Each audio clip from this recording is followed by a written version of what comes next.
Good morning, everybody. My name is Ed Herrelko with the International Mission Board, and we are here live on the CP stage. With me this morning, I have Mick Stockwell, who has been an IMB missionary to the Ukraine now for quite a while, and we're going to talk a little bit about what's happening in the Ukraine. And also with us is Jason Cox. Jason Cox is the Send Relief Vice President of International Ministries. So welcome, gentlemen. Thank you. Good morning. Thank you. Good to be here. So as you all know, on February 24th of this year, Russia invaded the Ukraine. At that time, the IMB realized we were on the verge of having one of the largest disasters and displacement of people that we have seen in the modern era. Actually, during that week, Dr. Chitwood and I were in Europe with a group of pastors talking about the IMB's work, and we made the calculated decision that it was going to be really important for the IMB to get to the border of the Ukraine and immediately start ministering to people. So, Jason, one of the things that we were able to do was mobilize Send Relief and the IMB very, very quickly. And can you tell us a little bit about why it was so easy to get things stood up within days of Russia invading the Ukraine? Yeah, well, that's a very important aspect of how we've been able to respond. So, first of all, it is only because of the generous giving of Southern Baptists. And we've seen an incredible level of giving in response to the Ukraine crisis. Over 11 million has been given, designated to the Ukraine crisis to date.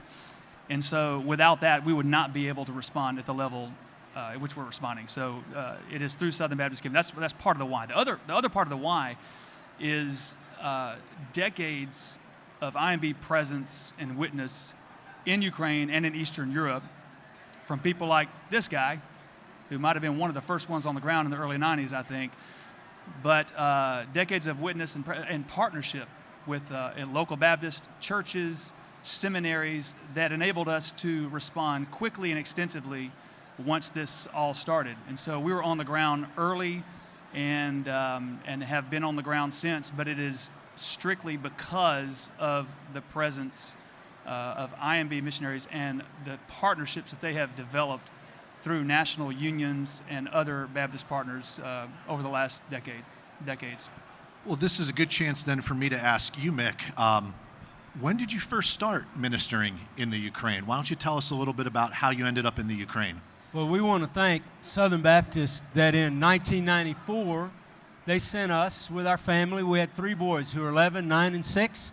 We landed in Kiev, started learning the language, and then 15 months later, we moved to the second largest city that you see on the news every day, Kharkiv, and we were there as church planters, and then brought back to Kiev for 8 years, where I was overseeing the work for the IMB in most of the Soviet Union except for Russia, and so I have extensive relationships throughout Eastern Europe. We were in Ukraine for 15 years, and then we've been in Prague the last 13, working on the affinity leadership level, but still very involved with the leadership team from the Baptist Union in Ukraine and other Baptist unions in Eastern Europe. Well, I remember one of the conversations we had not long after that, and you were telling me about your experience and history in the region, was the sense of loss you felt and the sense of grief you felt because you had spent so many decades with these people, establishing relationships, ministering to them, living with them. So I just remember for you, it was a very personal experience. You know, it's so often when we see something happen of this magnitude around the world, we think, well, look at those poor people, and we don't know anyone. But I'm watching the place where I used to rollerblade with my sons, a building be exploded on global news, and I'm thinking about this is my son's childhood home. I also get a WhatsApp message from my closest friend in a place where I had just been a few months before. A rocket had exploded in his living room. This is very real. It's not something abstract on the news. It's my life. It's my best friends. It's people we did vacations with, we planted churches with them, and now we've actually been going globally with them around the world. And now we're helping resource them to go in the deepest, darkest places in eastern Ukraine. And I think that being someone who's still relatively new to the International Mission Board, what impressed me was not only how quickly the IMB and Send Relief could start helping, but it was the decades of relationships that enabled that. The living there, having missionary presence. And this week here at the SBC annual meeting, we've unveiled our new brand. And a large part of that brand is built on the concept of missionary presence. And it was your presence there that allowed these relationships to develop. So Jason, can you talk a little bit more about how Send Relief is able to go in and build on the established relationships that are already there, and how that helps us to deliver help and hope so much faster? So two different things that I'll comment on. So outside of Ukraine was where we began, because that's where the flow of refugees was coming to countries like Poland and Romania and Moldova, and then beyond to countries like Germany and Greece, and now even as far as Brazil. And so we have responded to requests from our IMB missionaries who are working directly with national partners, the vast majority of whom are Baptist partners in all of these countries. I think we have projects in 16 countries, including inside Ukraine now. Actually, our very first project was before the invasion began inside of Ukraine, because we had people on the ground who were recognizing the needs, and just through simple food distribution, meeting the most basic needs of shelter, water, food, clothing, trauma care, medical supplies, hygiene, these kinds of things, working through our partners on the ground, and just providing for those needs and seeing immediate impact. One thing that I want to really stress is, both inside and outside of Ukraine, all of our work, all of our projects have been done through the local church. That's very important to us. It is the local church, whether the Polish Baptist Church, whether it is the Moldovan Baptist Church, the Czech Baptist Church. All of these are churches that are responding to the needs. And this crisis has prompted these churches to step into the crisis with the compassion of Christ and to meet the needs of Ukrainians coming across the border. Inside Ukraine, where we've really focused more of our attention now, we're working almost exclusively through Baptist partners. We have a large grant with the Ukrainian Baptist Union, with Ukrainian Baptist Theological Seminary, other Baptist networks. One network of Baptist churches, I think over 55 Baptist churches. Just over the last 2 weeks, they said they've distributed over almost 11,000 meals. So just simple food parcels. They've cooked about 14,000 hot meals and served them to people. But the important part of this is that over 9,000 people heard the gospel, and 910 people gave their lives to Christ because of this work over the last 2 weeks. Amen. Imagine that on a much larger scale. That's just one network of 50 Baptist churches. Well, and that's one of the things I want us to talk about this morning is, we say projects, and a lot of times our audience doesn't understand how is the IMB and how is Send Relief actually engaging with people. And missions is not often thought of as an innovative field, but one of the things we did this time around was highly innovative, and it was a digital engagement strategy. So Mick, can you tell us a little bit about the digital innovation that we deployed to minister to these Ukrainian refugees? When people come across the border, and as I've been there on the border in Romania and seen people come from the worst hot spots that you've heard of, like Bucha, Irpin, Kharkiv, Mariupol, they come across and they're just devastated. They may have been traveling for a week, and they're looking for hope, and they don't know where to find it. They don't know the language in Romania. Our digital engagement guys put together a QR code, and when Ukrainians would come across, there's a Ukrainian flag with a QR code and something that talks about hope, and you're not alone. Those are two things people need to know. And not only that, there needs to be information that helps them, right? And so our digital engagement people put together information with resources about where they can find help, who can help them, but also it is completely centered on the gospel. How through a relationship with Jesus Christ and being a part of His church, you can have hope that lasts forever. You can have salvation, and you can get where you need to go. And I think one of the most amazing things that we were able to do with this also was that we were able to also put information about the local churches there. It's not just about the IMB. It's also connecting them to our partners. And by the way, when we talk about partners, it's very important to talk about when we do these things.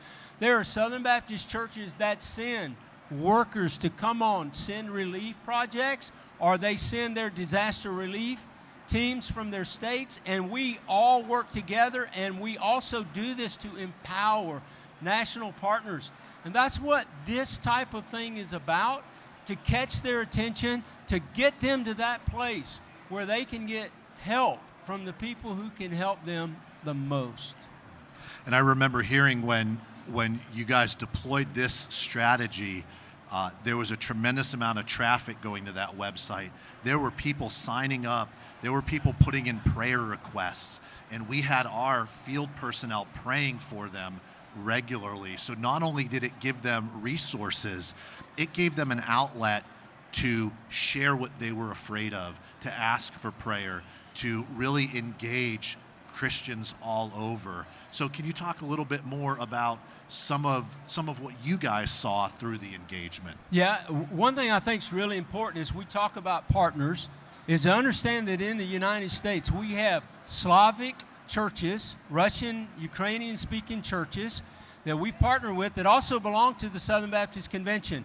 And we have asked that people in their churches would donate several hours a week, and that they would be the one responding in the language of the people to their questions about the Lord, to their questions about the faith, that when people said they received Christ as their Lord and Savior, we wanted to make sure that there was a national who had their same heart, who could relate to them. And it was one of the most brilliant things about this strategy. Okay. Jason, the work's really just begun. Obviously, this war has been ongoing. Most of the Ukraine has been devastated. People have fled. Can you tell us a little bit about what the next decade plus is probably going to look like for Southern Baptist Partnership and Baptist Network Partnership as people seek to rebuild that country? Well, what it's going to look like, we don't really know, because we don't know when the war is going to cease. But we do know that the crisis will extend way beyond the cessation of conflict. And it'll certainly extend way beyond the news cycle. And so we want to remain engaged. But again, because of the partnership of Southern Baptist on this end and the partnership through Baptist on that end, it's a long-term strategy. We were there before the crisis. We'll be there long after the crisis because of these partnerships. But it's estimated that, right now, that over 24 million Ukrainians will need humanitarian assistance in the coming months. That's just this year. If the war continues, that's just going to increase. It's going to increase. So we're not just, right now we're still in the emergency relief phase. Then we get into rehabilitation and then rebuilding lives. And there's just numerous ways in which we can remain engaged. But what makes us, what gives us focus, because there's 1,000 things we could do, and with all the giving of Southern Baptist, we still won't have enough resources to do everything that we could do. What keeps us focused is what can we accomplish through the local church. And that's the beauty of it, because we're there long-term through the local church, through the IMB partners. I want to put another plug in too, because I talked about partnership with Southern Baptist on this end. It's not just the giving. We've been able to deploy over 29 teams now, I think, from the states to help around in the surrounding countries. The vast majority of those volunteers have come through Southern Baptist Disaster Relief Network. And they have been our primary hands and feet on the ground. Volunteers from 13 different states, I believe, that have been deployed to date. It changes every week. And there's going to be continued need for those volunteers eventually, as the situation becomes tenable for this, to send volunteers inside of Ukraine to continue working through our partners there. And I really appreciate you saying that, because the power of Southern Baptist is in cooperation. And when we see the work that Southern Baptists do together, cooperating, from giving, you mentioned the generosity. Southern Baptists are incredibly generous people. to within days, people asking, before we even had ways for them to get to the Polish and Ukraine border or the Moldovan and Ukraine border, people were asking to go. Disaster relief teams had been stood up and they were itching to go. And for me, it's tragic that we see the massive devastation, but when we see the hope that Southern Baptists can bring, and we do it together, I still feel like that's one of the things that impressed me the most, is this was not a single effort. This was not just an IMB effort. This was not just a Send Relief effort. We had the networks, but this was a Southern Baptist cooperative effort. So thank you both for being with us this morning. I'm going to tell our audience that if you want to know more about what we've done in the Ukraine and our responses, we have some video series up. We have some articles up. There are some heartbreaking stories. You can go to imb.org/Ukraine. That's imb.org/Ukraine. And we have this page stood up specifically to let our Southern Baptist partners know what we are doing long term, not just short term, but long term. And then also sendrelief.org. Make sure you're constantly paying attention to what sendrelief.org is doing, because on the international side, that is the partnership that we have, and we are able to deploy Southern Baptist resources there. And then lastly, for those of you that have been with us physically this morning, we are going to do a drawing for our brand new IMB branded blankets. So I'm going to draw and read 3 tickets.